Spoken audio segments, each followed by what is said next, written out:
The desert wind carried dust and secrets that afternoon when Cody rode into town. His horse, a black Mustang named Shadow, snorted wearily after 3 days of travel. Cody was 28 years old with eyes gray as steel and a scar on his left cheek that told stories he preferred to forget. He had no family, no friends.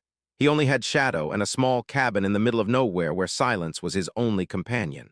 But that day, something would change. Si vous avez aimé cette histoire du Far West, n'oubliez pas de vous abonner à la chaîne Conte du Far West pour découvrir d'autres récits puissants, remplis de courage, de justice et de destin. Activez la cloche pour ne manquer aucune nouvelle aventure et rejoignez-nous sous les grands cieux du Far West. Change forever. As he entered the town, he noticed the people were gathered in the central plaza. There were shouts, arguments, and faces full of worry. Cody stopped his horse and listened. 2,000 horses, shouted a fat man in a hat. The bandits took 200 horses from those Apache. And what do we care? Another responded. They're just Indians, let them solve their own problems. Cody felt something stir in his stomach. He got off his horse and approached the group. What exactly happened? He asked in a calm voice. The fat man looked him up and down. Who are you, stranger? Someone who asks questions. What happened to those horses? Don't forget to subscribe to the channel if you're enjoying this story and write in the comments which country you're watching from. That makes us very happy. An old man stepped forward. He had tired but wise eyes. 3 nights ago, a group of bandits attacked the Apache camp to the north. They took all their horses, 200 in total. Without those animals, the tribe won't survive the winter. They won't be able to hunt. They won't be able to move. They won't be able to do anything. And no one's going to help them, Cody asked. Laughter filled the plaza. Help the Apache, said the fat man. Stranger, it's clear you're not from around here. No one risks their life for them. Besides, those bandits are dangerous. There are at least 10 armed men. Cody looked around. He saw indifferent faces, shrugged shoulders, glances that avoided his. No one would do anything. No one would lift a finger. Then he remembered something his father had told him before dying. Son, a man isn't measured by what he has, but by what he does when no one else is willing to do it. Cody nodded slowly, more to himself than to the others. Which way did the bandits go? He asked the old man. The old man raised an eyebrow. Are you crazy, stranger? You're going alone. I just need a direction. The old man studied his face for a long moment, then pointed west.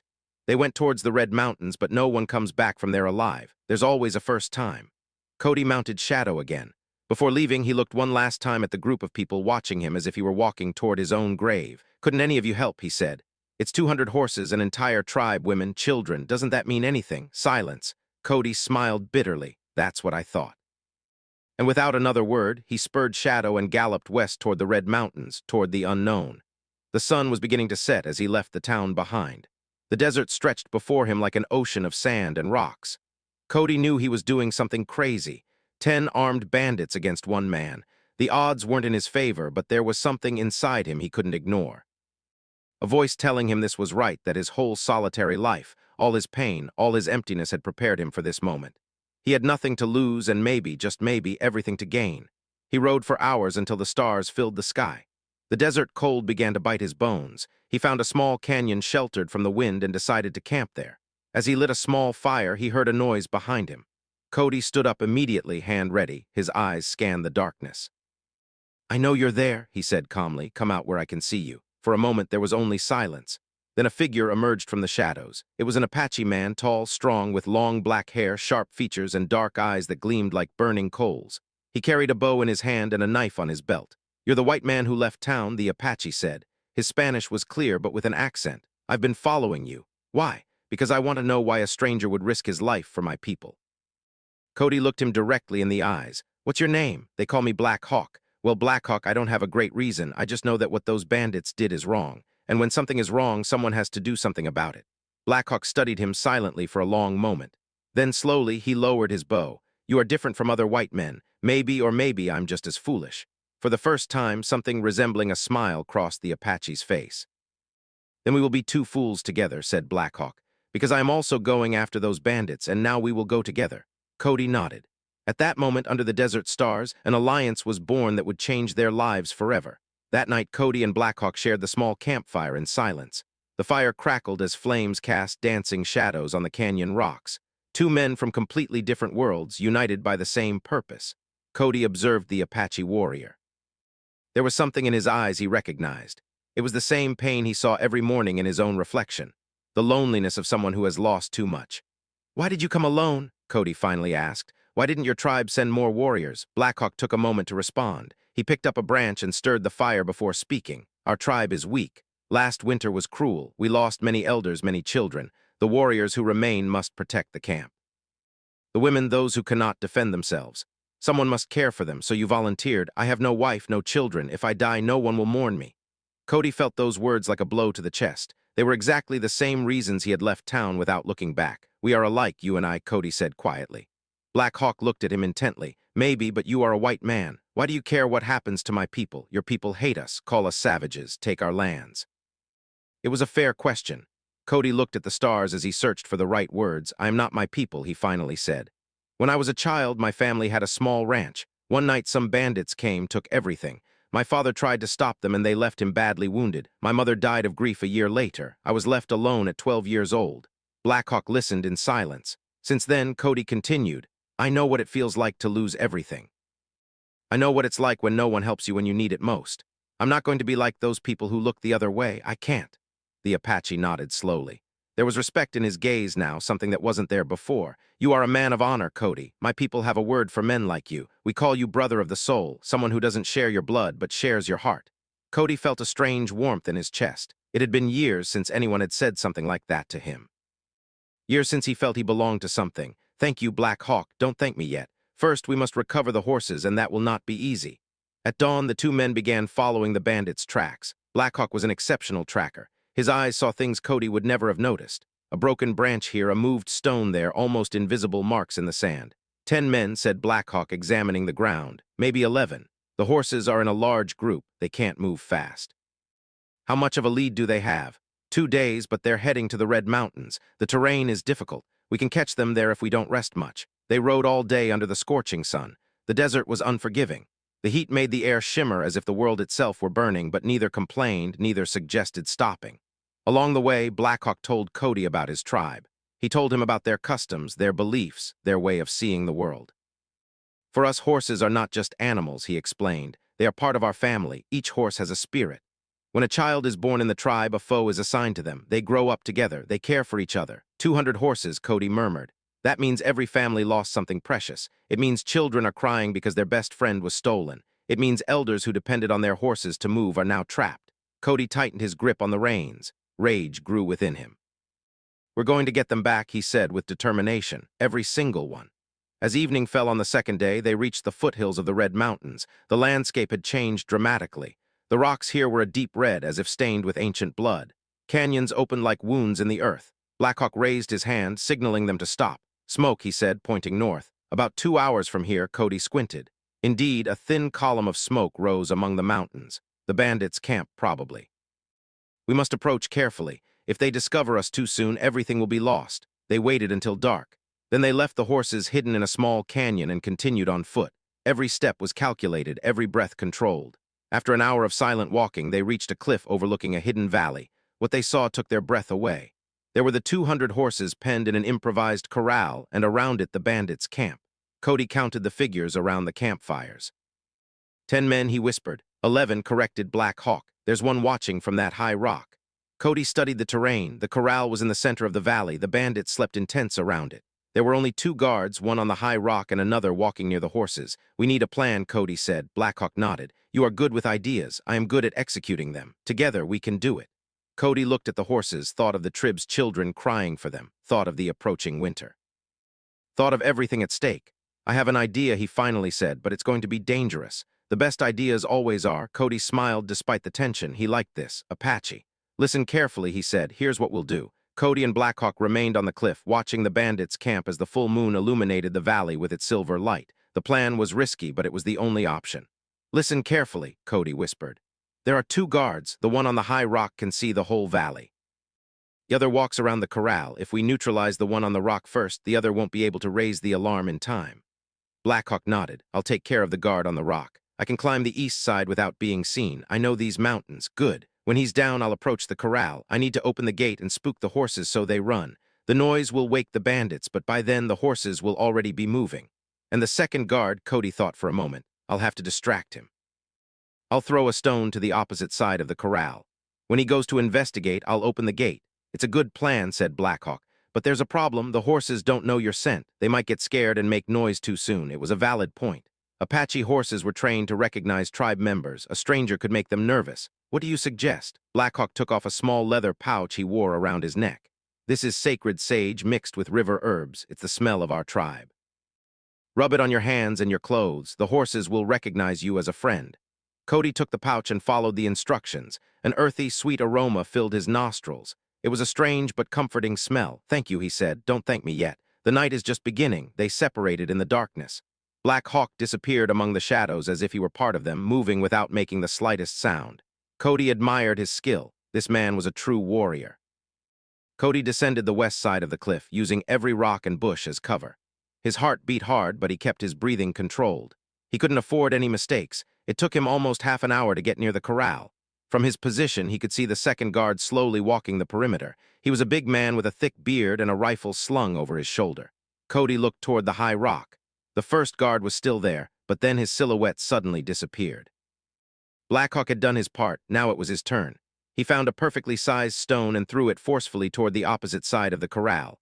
The stone hit some rocks with a dry sound. The guard stopped. He turned his head toward the noise. "Who's there?" he grunted. He walked slowly toward where the stone had fallen, moving away from the corral. Cody seized the moment. He moved quickly but silently, reaching the corral gate. The horses saw him approach. Some neighed softly, but none were frightened. Blackhawk's herbs were working. "Easy, friends," Cody whispered as his hands worked on the knot, holding the gate closed. "We're taking you home." The knot was complicated. His fingers struggled against the thick rope. As seconds passed, like hours, the guard could return any moment. Finally, the knot gave way. Cody opened the gate wide and entered the corral. The horses looked at him curiously. He needed to make them run, but without causing panic too soon. Then he heard a shout. "Hey, intruder." The guard had seen him. He was running toward him, raising his rifle. There was no time for careful plans. Cody clapped his hands hard and yelled. The horses reacted instantly. 200 animals began to run toward the open gate like a flooded river. The guard had to jump aside to avoid being trampled by the stampede. His rifle fell to the ground. "Wake up!" the man shouted. "The horses! They're escaping the horses!" The camp exploded into chaos. Bandits stumbled out of their tents, half asleep, tripping over each other. But it was too late. The horses ran toward the valley exit in an unstoppable tide. Cody ran alongside them, trying to guide them east toward where Black Hawk should be waiting. But then he felt a sharp pain in his left shoulder. Something had hit him. He fell to the ground, rolling in the dust, kicked up by the horse's hooves. A bandit had hit him with a large rock and was now running toward him with clenched fists. "Damned thief." The man shouted, "You're going to pay for this." Cody tried to get up, but his shoulder burned with pain. The bandit was almost upon him, ready to strike. Suddenly, a shadow flew from the darkness. Blackhawk appeared like lightning, knocking the bandit down with a precise blow. The two rolled on the ground, fighting. "Run!" Blackhawk shouted. "Guide the horses, I'll catch up." Cody hesitated for a second. He didn't want to abandon his companion. "Go," the Apache insisted. "The horses are what matter." With a divided heart, Cody obeyed. He got up, ignoring the pain, and ran toward where the horses were escaping. He found Shadow where he had left him, hidden, and mounted quickly. "Let's go, friend," he shouted, spurring the black Mustang. He rode toward the stampede, positioning himself at the front to guide the horses to safe territory. Behind him, he could hear the shouts of the bandits and the chaos of the camp, but he didn't look back. He couldn't. He only thought of Black Hawk and prayed his friend was okay. He rode for hours, guiding the 200 horses through canyons and valleys until dawn painted the sky orange and pink. Finally, he stopped by a river. The horses drank water, exhausted but free. And then on the horizon, he saw a solitary figure riding toward him. It was Black Hawk. Cody felt his soul return to his body. Cody rode toward Black Hawk with his heart racing. When they were face to face, he noticed the Apache warrior had a cut on his forehead and dried blood on his lip, but his eyes shone with victory. "I thought you wouldn't make it," Cody said with relief. Black Hawk smiled. "Men from my tribe don't die so easily. Besides, I made you a promise. I said we'd be two fools together, remember?" Cody laughed for the first time in a long time, a genuine laugh that came from deep in his chest. What happened to the bandits? They're confused and furious. But without horses, they can't follow us. By the time they get mounts, we'll be far away. The two men looked around. 200 horses rested by the river, drinking water and grazing peacefully. The mission had been a success. "Your shoulder," Blackhawk said, pointing to Cody's wound. "Let me see it." Cody had forgotten the pain in the midst of the adrenaline, but now he felt it throbbing intensely. He took off his shirt and let Blackhawk examine the wound. "It's not broken," the Apache said, "but you'll have a bruise the size of a melon for several weeks. I've had worse." Blackhawk took some leaves from his bag and chewed them into a paste. Then he applied it to Cody's shoulder. This will help with the pain and prevent infection. It's medicine for my people. Thank you, brother. The word came naturally. Blackhawk looked at him with surprise, then nodded with respect.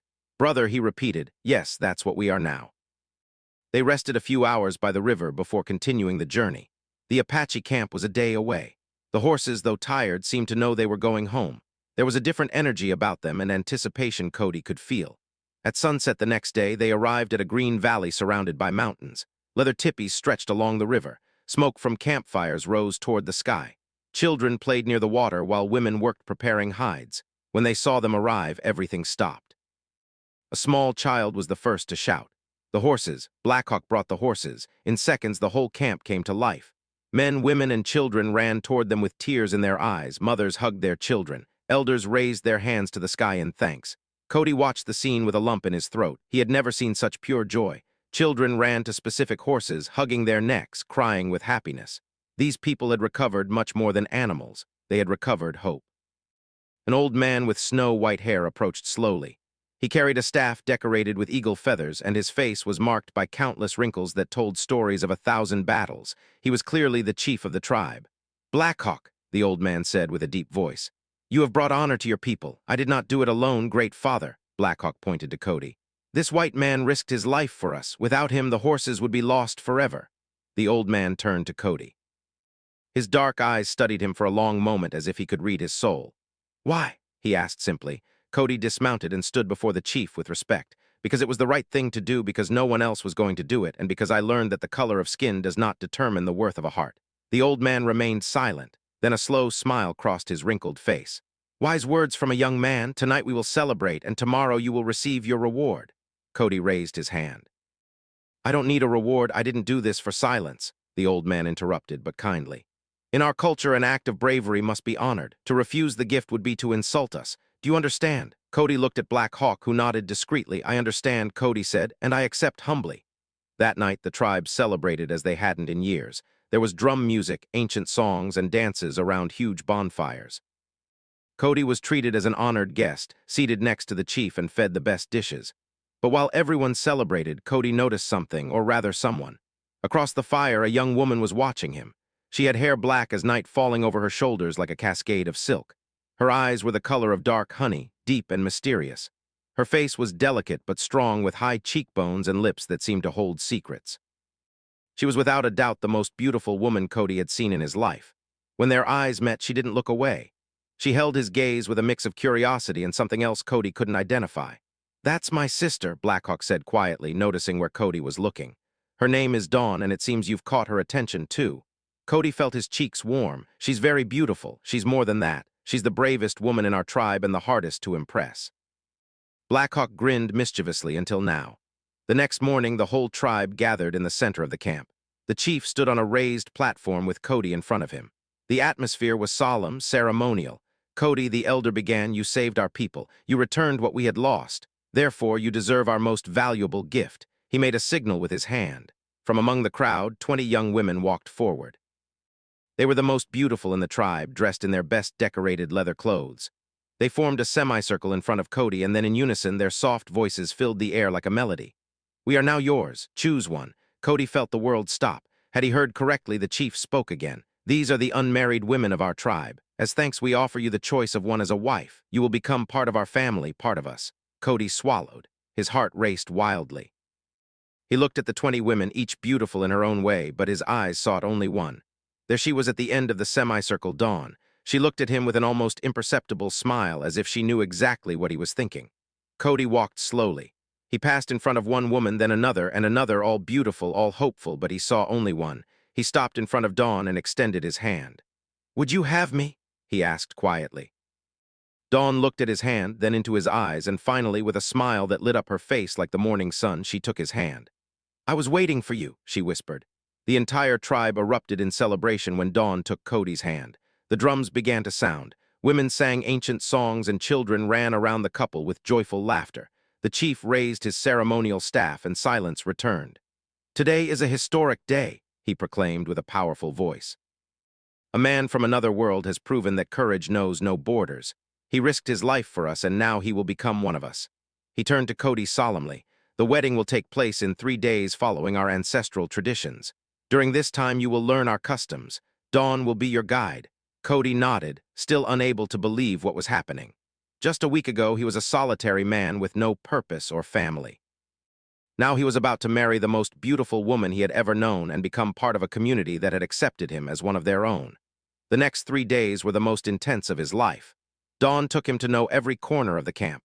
She taught him words in her language. She showed him how medicines were prepared with river herbs. She explained the meaning of each symbol painted on the tipis.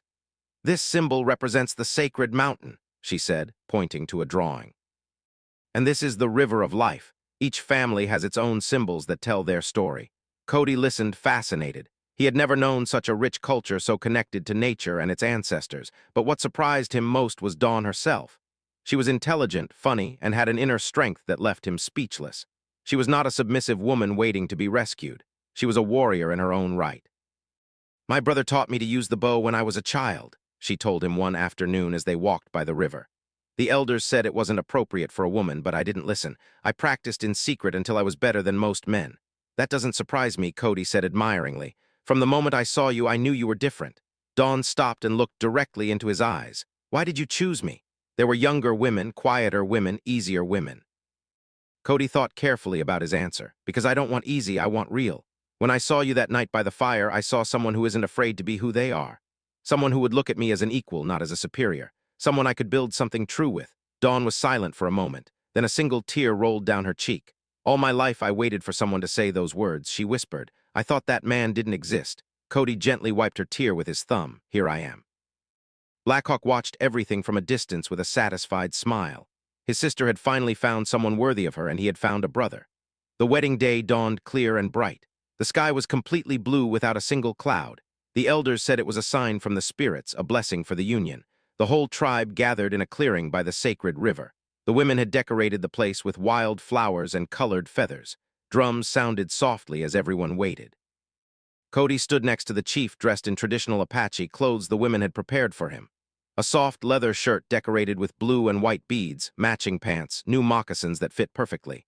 He felt nervous but happy, happier than he had been in his entire life. Then the crowd parted and Dawn appeared. Cody forgot how to breathe. She walked slowly toward him, dressed in a white leather dress decorated with intricate designs. Her black hair was braided with red flowers and eagle feathers. Her eyes shone like stars. She was the most beautiful vision Cody had ever witnessed. When she reached him, their hands met naturally. The chief began the ceremony with ancient songs in the tribe's language. Then he spoke in Spanish so Cody could understand. "Marriage in our culture is not just the union of two people," he explained. "It is the union of two rivers that become one. Two paths that merge, two souls that choose to walk together until the end of their days." He took a cord woven with colored threads and gently wrapped it around the joined hands of Cody and Dawn. "This cord represents your union. The red threads are passion. The blue are loyalty. The white are the purity of your intentions. As long as you remain united, these threads will protect you." He turned to Cody. "Do you promise to care for this woman, respect her as an equal, walk by her side in good times and bad?" "I promise," Cody said with a firm voice. "Do you promise to honor her people as your own people, to protect our tribe as you would protect your own blood?" "I promise." The chief turned to Dawn. "Do you promise to care for this man, to guide him in our customs, to be his companion in all of life's storms?" "I promise," she answered with a voice clear as river water. "Then before the spirits of our ancestors and before all our tribe, I declare you united. Two rivers become one. Two souls become one family." The tribe erupted in jubilation. The drums sounded strongly. Women sang celebratory songs. Cody looked at Dawn. She looked at him with tears of happiness in her eyes. "I love you," he whispered.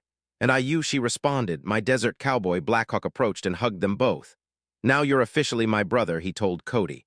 "And you'd better take good care of my sister or you'll have problems with me." Everyone laughed. That night, as the celebration continued and the stars shone over the camp, Cody sat with his new wife in front of their own tipi. A home. Their home. He looked toward the horizon where the desert stretched infinitely. He had arrived as a lonely man seeking to do the right thing and had found much more than he ever dreamed of. A wife, a family, a people who called him brother. The desert wind whispered among the tipis, carrying with it the promise of a new beginning. The lonely cowboy was no longer alone.